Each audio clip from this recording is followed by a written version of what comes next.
Din il-ġimgħa kellna konferma oħra illi għall-Partit Nazzjonalista u l-esponenti tiegħu il-poter jiġi dejjem qabel il-pajjiż.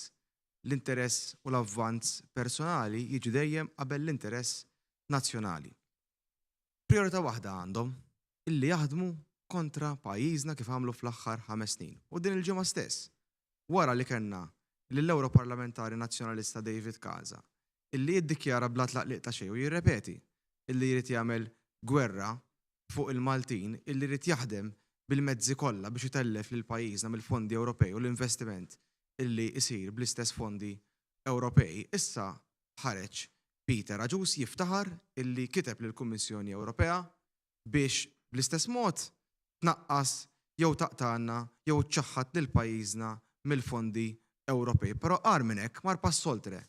Talab lill-Kummissjoni Ewropea biex tieħu passi kontra pajjiżna. Talab lill-Kummissjoni Ewropea biex iċċaħħad lil pajjiżna mill-vuċi tiegħu fl-iktar istituzzjoni importanti fil-Kunsill tal-Unjoni Ewropea, il-Kunsill li fih jiġu deċiżi ir-regolamenti li affettwaw lil Maltin u lil Lawċin kollha. Peter Aġus li kiteb lill-Kummissjoni Ewropea u talaba biex ma tagħtix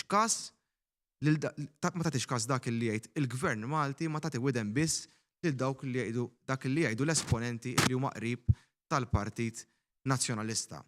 U dana xejn ġdid li min tafu tistaqsix għalih għaliex nafu illi kienu l-istess esponenti tal-Partit Nazzjonalista. David Casa l-ewwel wieħed li ftaħar illi kiteb lill-Bank Ċentrali Ewropew biex jagħmel ħsara lil Malta. Għaliex dawn qegħdin f'tellieqa bejniethom, mhux tellieqa min se jagħmel il-ġid, min se jagħmel differenza pożittiva fil-ħajja tan-nies, mhux f'tellieqa min se jiddefendi l-interess nazzjonali, però tellieqa waħda dwar min se jagħmel l-iktar ħsara lil pajjiżna, tellieqa dwar min se jikteb l-iktar ittri kontra Malta. Bid-differenza il-Partit Laburista jibqa' pon maqut. Il-kandidati tal-Partit Laburista jibqgħu pon maqut wara il-Prim Ministru Robert Abela, wara l-Gvern Laburista biex inkomplu inkatru l-ġid fil-pajjiż, biex inkomplu nkabru l-ekonomija, biex inkomplu insaħħu ix-xogħol tagħna biex noħolqu l-impjiegi biex inwiżnu lill-familji Maltin u Għawċin. U allura biex nissalvagwardjaw dan kollu, biex nissalvagwardjaw l-interess ta' Malta kontra dawk illi iġibu biss l-interess personali tagħhom qabel l-interess nazzjonali, kontra dawk illi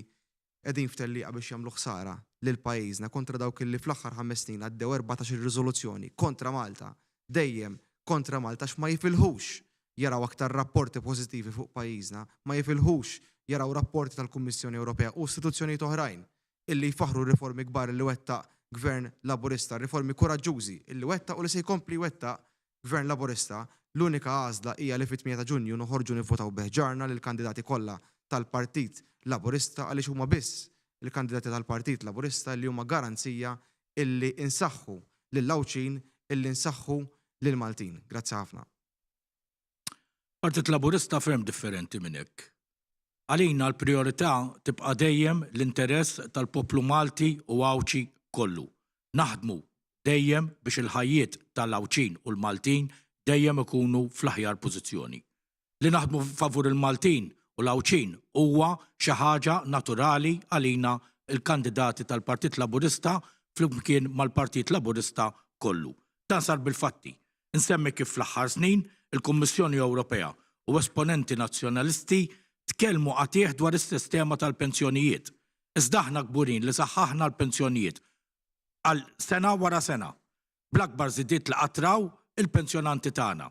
Insemmi wkoll l-istabilità fil-prezzijiet tal-enerġija. Din kienet attakkata mhux ftit mill-istituzzjonijiet Ewropej. U niftakar, il-Partit Nazzjonalista jivvota bil-qalb, anzi jiftaħar fil-Parlament, l-eks Prim Ministru Lawrence Gonzi jiftaħar li ħajvvota bil-qalb biex il-kompli jiżdiedu il-prezzijiet tad-dawl u l-ilma. Għalilna l-prezzijiet tgħidulna għalulna li l-prezzijiet għandhom jimxu skont il-prezz nazzjonali taż-żejt.